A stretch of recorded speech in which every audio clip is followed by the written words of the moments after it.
เจริญพรท่านสาธุชนทั้งหลายรายการธรรมทาน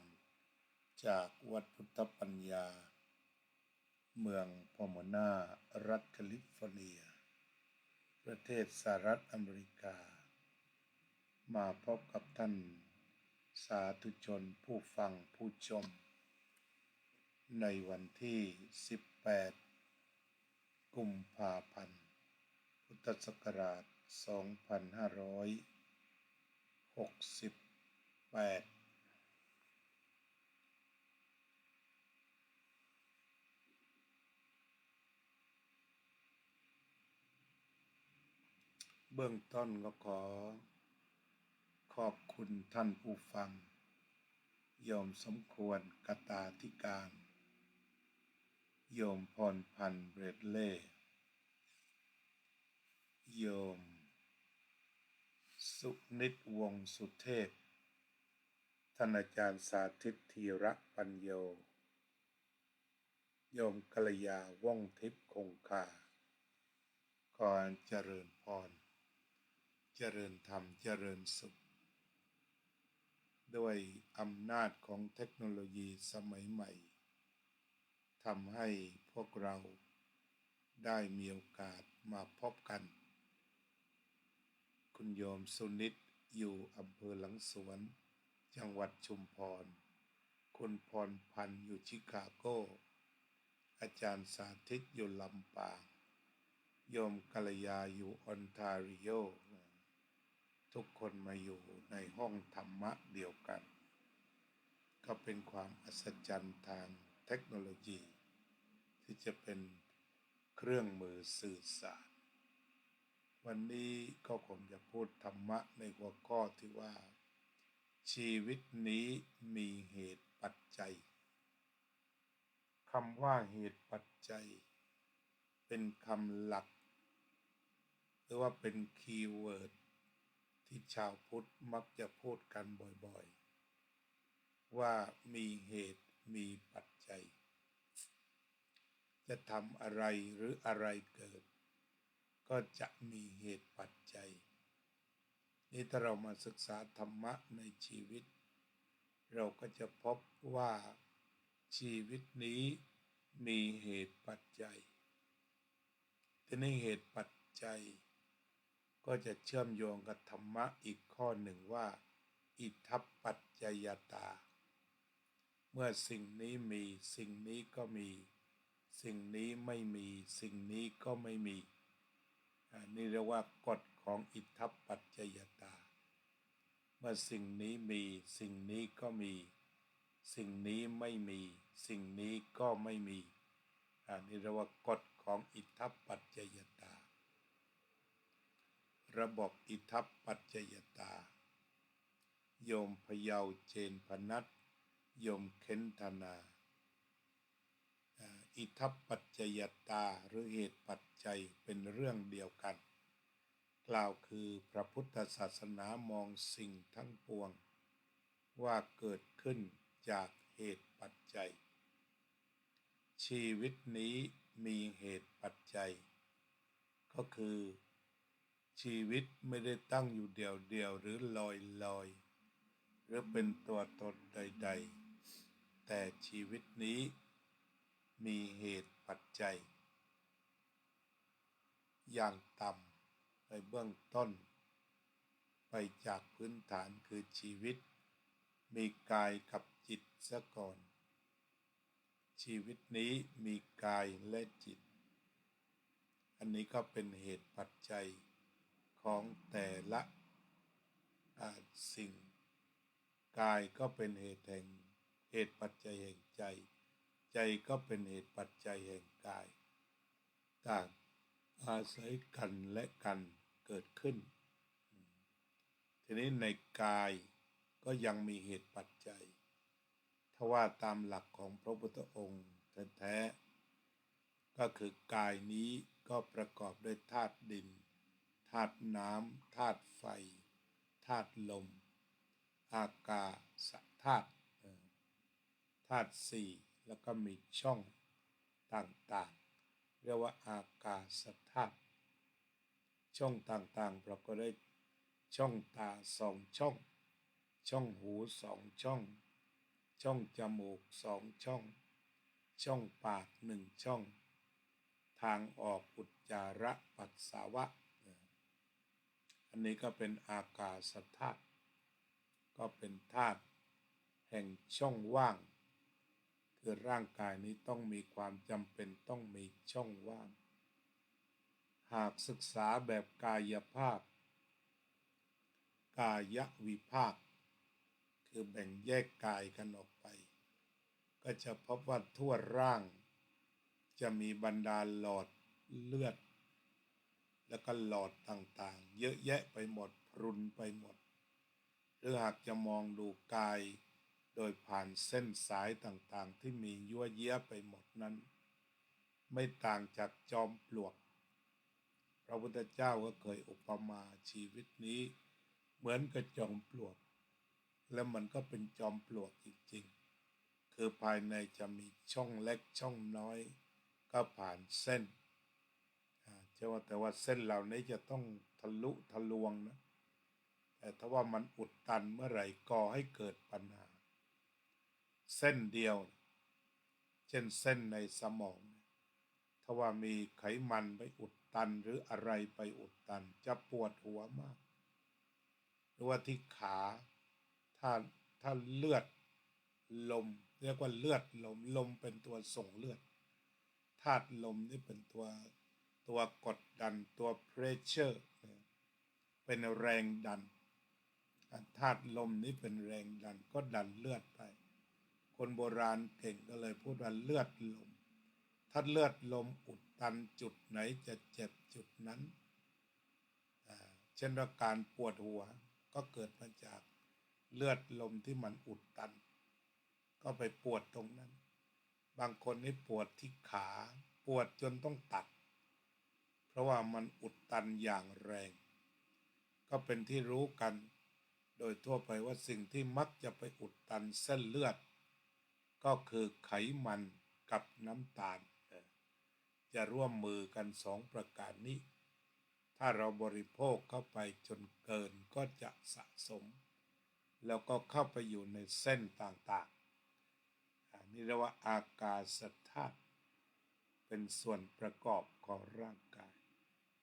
ธาตุดินธาตุน้ำธาตุไฟธาตุลมอากาศธาตุนี่ก็เป็นเหตุปัจจัย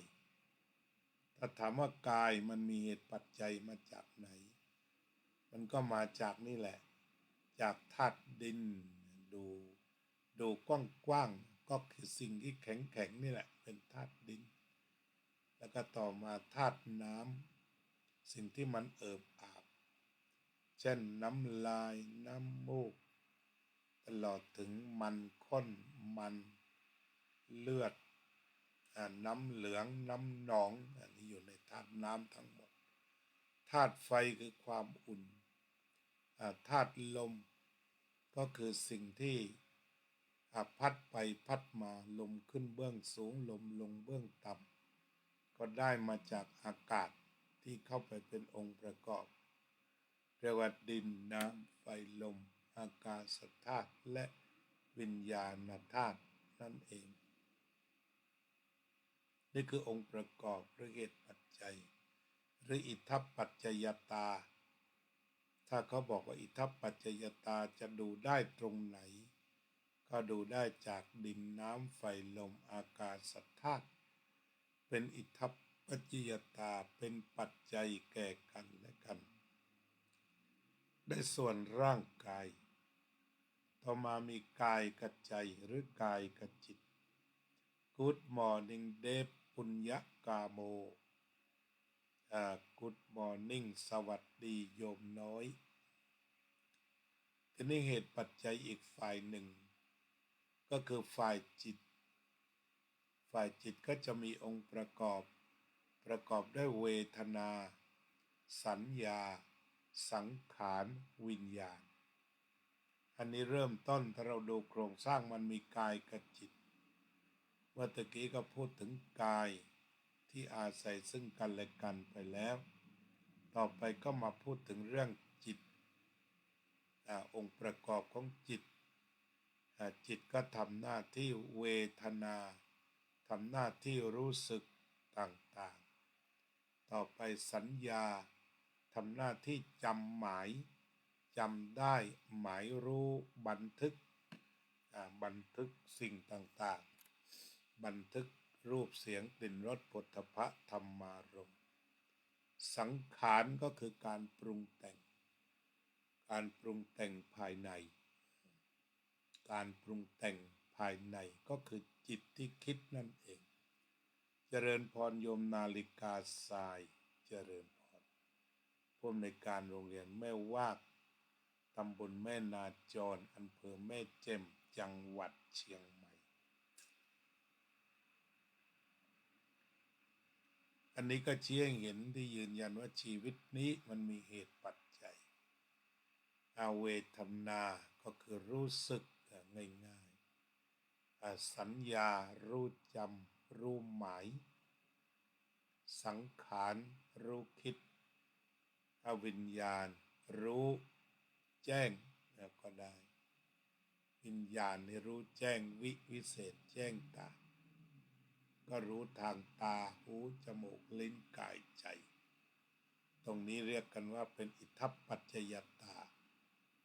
ฉะนั้นชีวิตมันก็เป็นอิทธัปปัจจยตาระหว่างกายกับจิตกายก็มีอิทธัปปัจจยตาเป็นของตนจิตก็มีอิทธัปปัจจยตาที่เป็นของตนแล้วก็รวมกายกับจิตทำหน้าที่ที่เป็นอิทธัปปัจจยตาหรือมีเหตุปัจจัยการมองสิ่งใด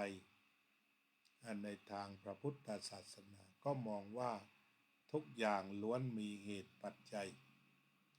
เหตุใดๆที่ปรากฏขึ้นเป็นผลใดๆที่ปรากฏขึ้นที่มีอยู่ก็ล้วนมันมาจากมีเหตุปัจจัยที่จะทำให้มีสิ่งนั้นๆจะต้องมีความเชื่อมโยงกันฉะนั้นการสร้างเหตุปัจจัยที่ดีก็จะมีผลออกมาดีอย่างชีวิตหรือร่างกายฝ่ายรูปหากมีเหตุปัจจัยดีกล่าวคือธาตุดินบริสุทธิ์ธาตุน้ำบริสุทธิ์ธาตุไฟบริสุทธิ์ธาตุลมบริสุทธิ์อากาศธาตุยังทำหน้าที่ของตนร่างกายนั้นก็เรียกว่าสุขภาพดี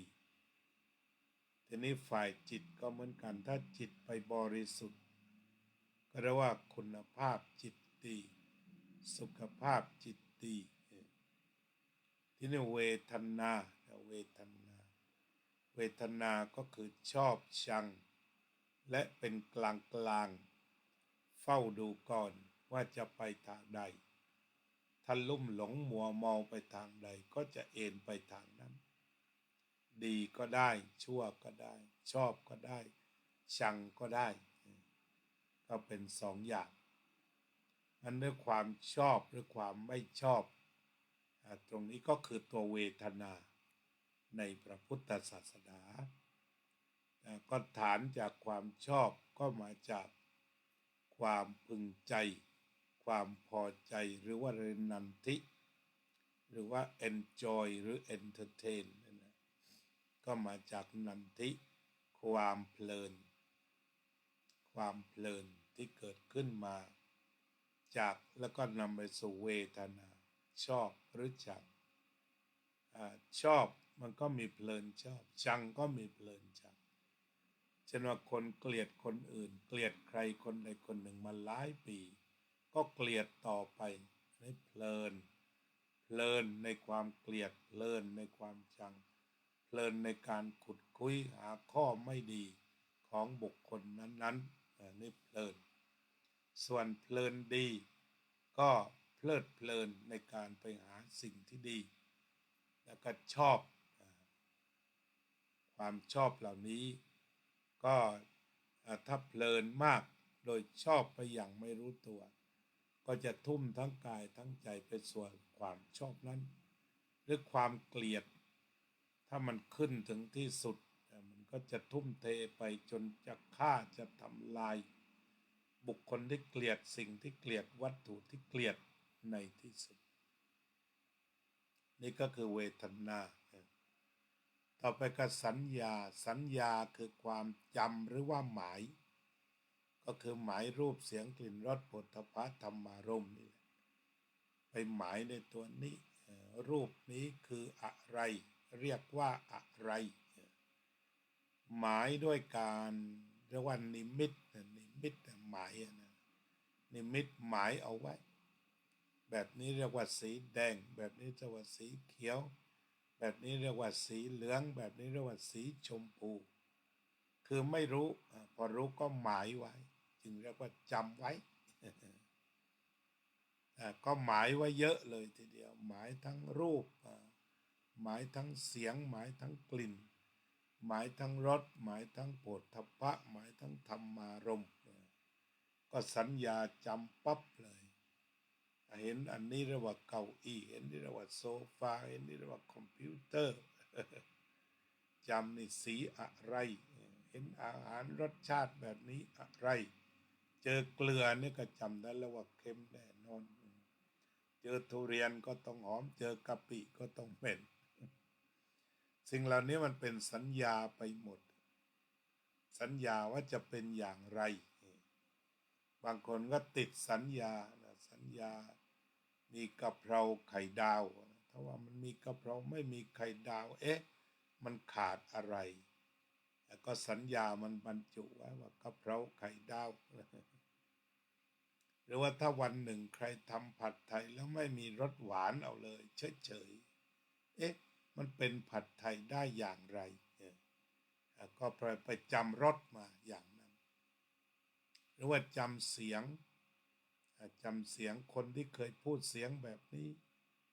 ตอนนี้ไม่ใช่นี่ตอนนี้เขา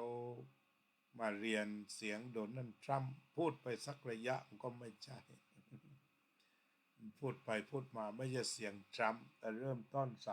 3-4ประโยคนี่ก็ใช่อย่างนี้เลยก็คือจะต้องจำหรือจะต้องหมายรูปเสียงกลิ่นรสโผฏฐัพพะธรรมารมณ์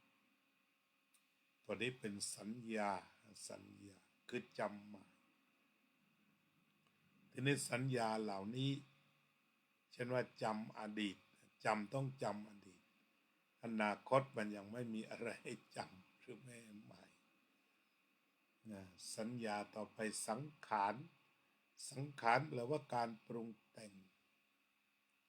ฝรั่งฟังยากก็เรียกว่า thinking หรือว่าคิดความคิดกันแล้วกันเราก็เรียกว่าคิดบ้าง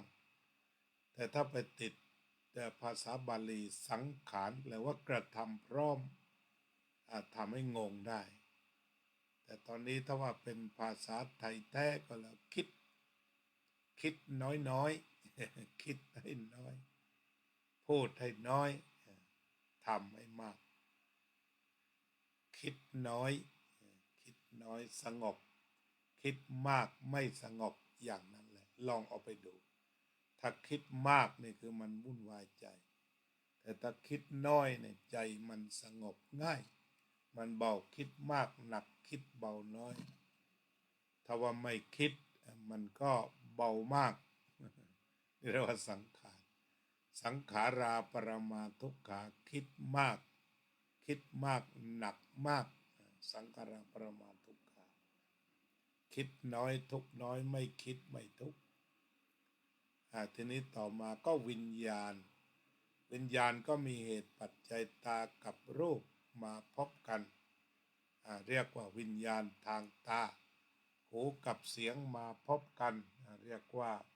วิญญาณทางหูจมูกกับกลิ่นมาพบกันเรียกว่าวิญญาณทางจมูกลิ้นกับรสมาพบกันเรียกว่าวิญญาณทางลิ้นกายกับสิ่งที่มาสัมผัสหนาวร้อนอ่อนแข็งเรียกว่าวิญญาณทางกายและความคิดก็เรียกว่ามโนวิญญาณเป็นวิญญาณทางใจเป็นกิริยาเป็นปฏิกิริยาต่อกันก็เป็นวิญญาณวิญญาณ วิญญาณก็คือรู้ แล้วก็ทำงานร่วมกันแหละทำงานร่วมกับสัญญาอย่างใกล้ชิดพอเห็นปั๊บรู้ทันทีส่งงานให้กันมีความละเอียดละออละเอียดละออมากนี่ก็มีเหตุปัจจัยทีนี้เหตุปัจจัยเหล่านี้ดำเนินไปอย่างไรดำเนินไปตามกฎธรรมชาติคือกฎอนิจจังทุกขังอนัตตาโยมสุพนิกาฉายาลักษณ์โยมเป็นสีเคไทยอีกสองท่านที่ทุกอย่างดำเนินไปตามกฎของอนิจจังทุกขังอนัตตาเป็นกฎสากลเป็นกฎสากลเป็นลักษณะสากลที่เหมือนกันไปทั้งหมดคือไม่เที่ยงก็คือไม่อยู่กับที่เปลี่ยนแปลงเป็นทุกข์ก็ทนอยู่ไม่ได้แล้วก็อนัตตาก็ควบคุมไม่ได้ขอร้องไม่ได้เพราะร้ายตัวตนที่จะมารับคำร้องที่จะมาทำตามใดๆเพราะทุกอย่างเกิดจากเหตุปัจจัยเพราะเหตุปัจจัยตอนนี้จึงเป็นอนัตตาชีวิตก็แยกกายกับจิตก็เริ่มไม่เป็นอัตตาจากนั้นก็กายก็มีส่วนประกอบของกายจิตมีส่วนประกอบของจิตสุดท้ายก็ไม่มีอะไรที่เป็นตัวเป็นตนไม่มีสิ่งใดที่ควรยึดมั่นถือมั่นก็ตกลงว่าสภาวะนี้ชีวิตนี้ตกอยู่ในสภาพอนิจจังทุกขังอนัตตาทีนี้อนิจจังทุกขังอนัตตาที่ทำงานไปจะมีสองอย่างคือเจริญและเสื่อมเรามาดูร่างกายของเราเริ่มต้นก็เจริญก่อนฟันไม่งอกก็งอกนี่เจริญผมไม่งอกก็งอกส่วนใดไม่เคยมีก็มีอย่างขนชนิดต่างๆก็ทยอยกันขึ้นมาตามเหตุตามปัจจัยเรียกว่าเจริญแล้วก็พอไปยุคหนึ่งคือเสื่อมพอไปส่วนหนึ่งฟันก็เริ่มเสื่อมตาก็ฝ้าฟางลิ้นก็รับรสอาหารไม่ดีหูก็เสื่อมทุกอย่างก็เสื่อมเข่าเสื่อมอันนี้ก็เป็นที่โด่งดังเข่าเสื่อมอย่างนี้ระบบขับถ่ายเสื่อมระบบย่อยเสื่อมหลายอย่างก็พากันเสื่อมนั้นอนิจจังทุกขังอนัตตาก็จะนำมาถึงความเจริญนั่นส่วนหนึ่งแล้วก็ต่อมาก็เสื่อมยกตัวอย่างคร่าวๆชีวิตเจริญมาตั้งแต่เริ่มปฏิสนธิในครรภ์มารดาเป็นเมือกยังเป็นเมือกอยู่เลยที่เขาว่าก็คือส่วนผสมแรก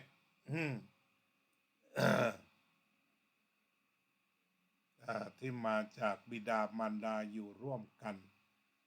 แล้วก็คนทันมาเกิดแม่ก็มีวัยเจริญพันธุ์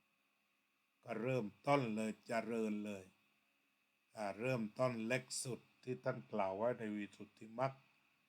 ว่าเริ่มต้นปฏิสนธิชีวิตนิดเดียว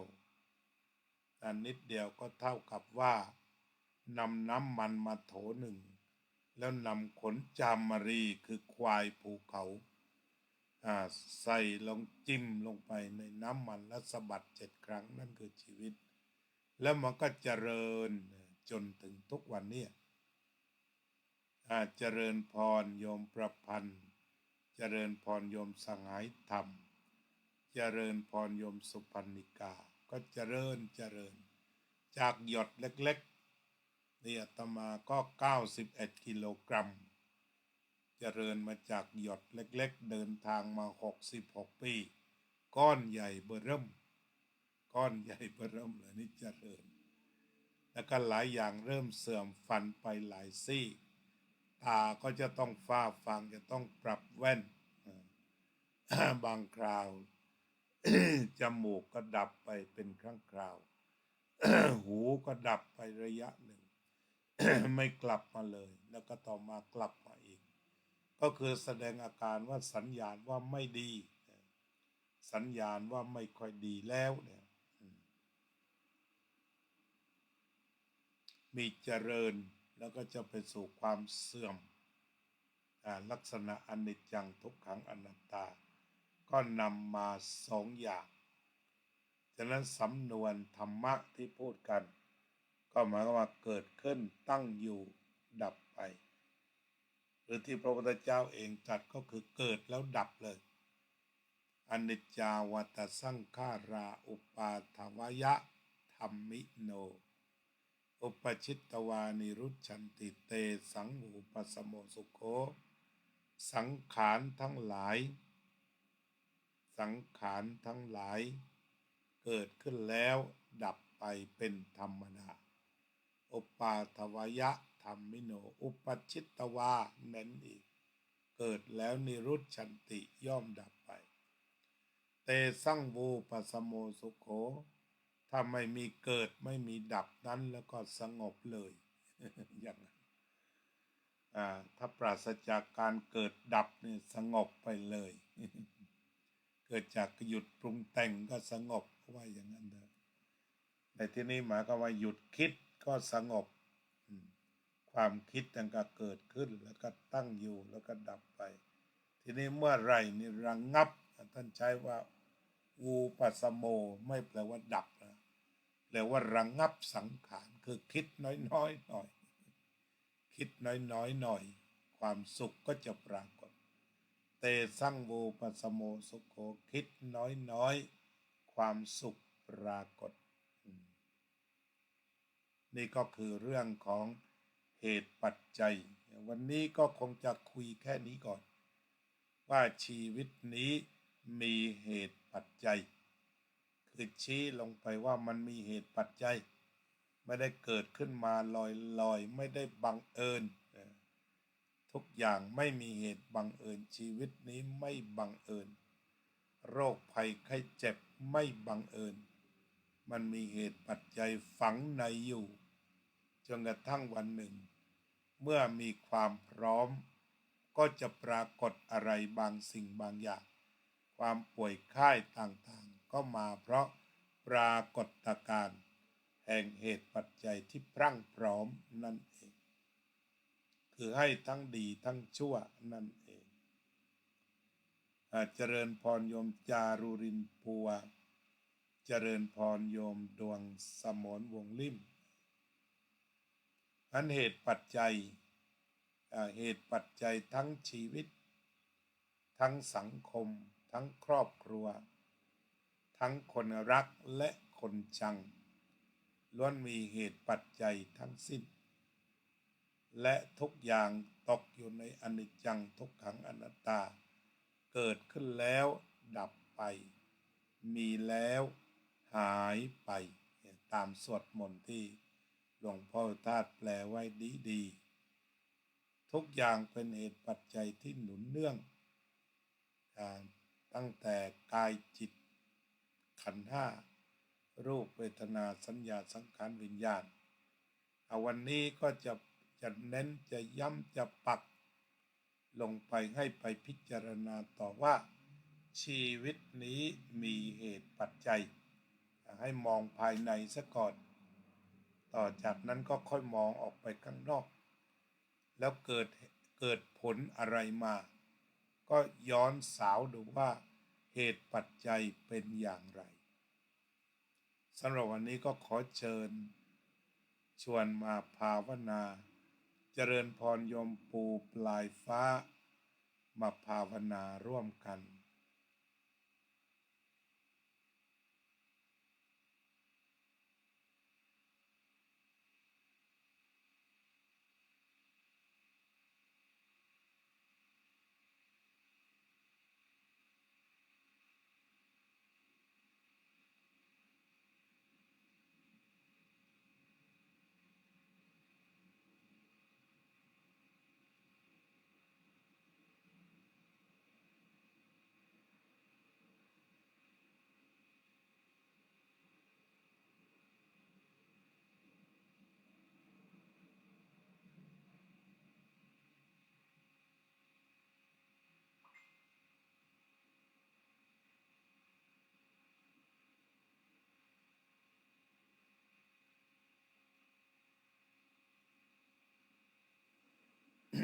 กราบคารวะ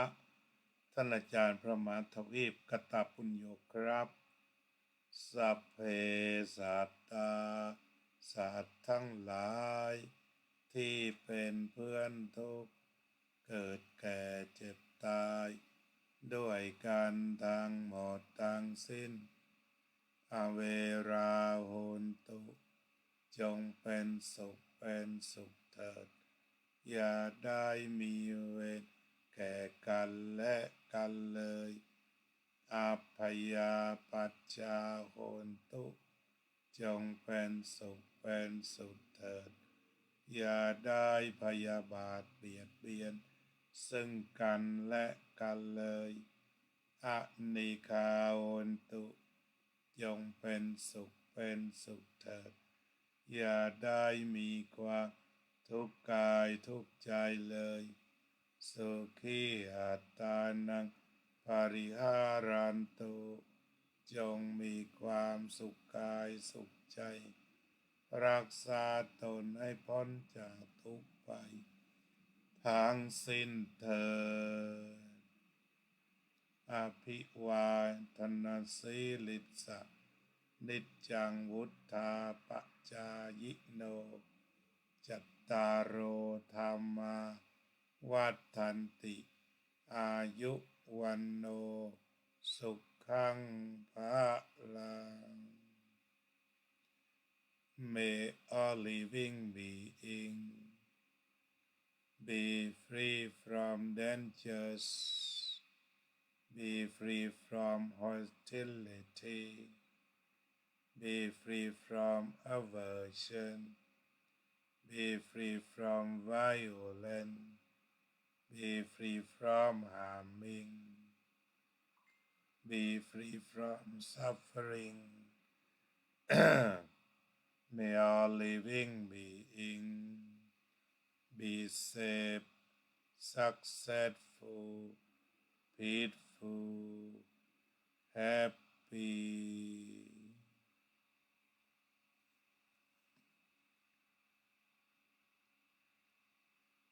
ก็ขอขอบคุณทั้งที่ฟังธรรมและร่วมกันเจริญสมาธิภาวนาสะสมบุญพระพุทธองค์ตรัสว่าการสะสมบุญนำสุขมาให้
พระพุทธอ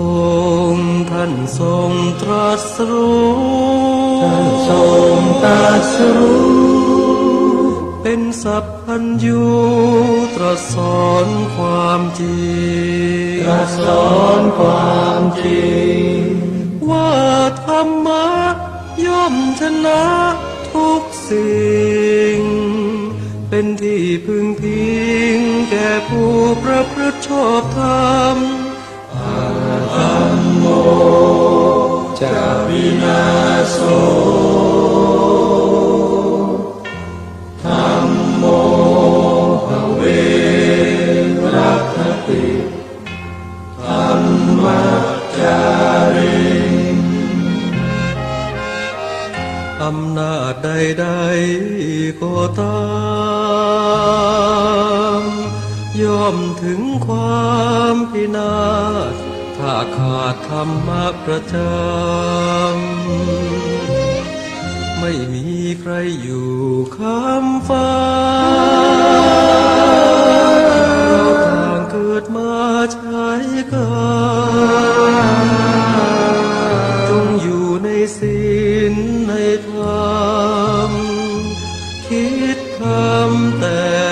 ำที่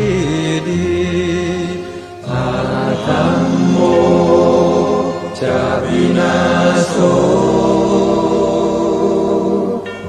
ธัมโมภเวรัคคติธัมมัจจาริธรรมส่องสว่างสู่ทางสุขสีคำจุ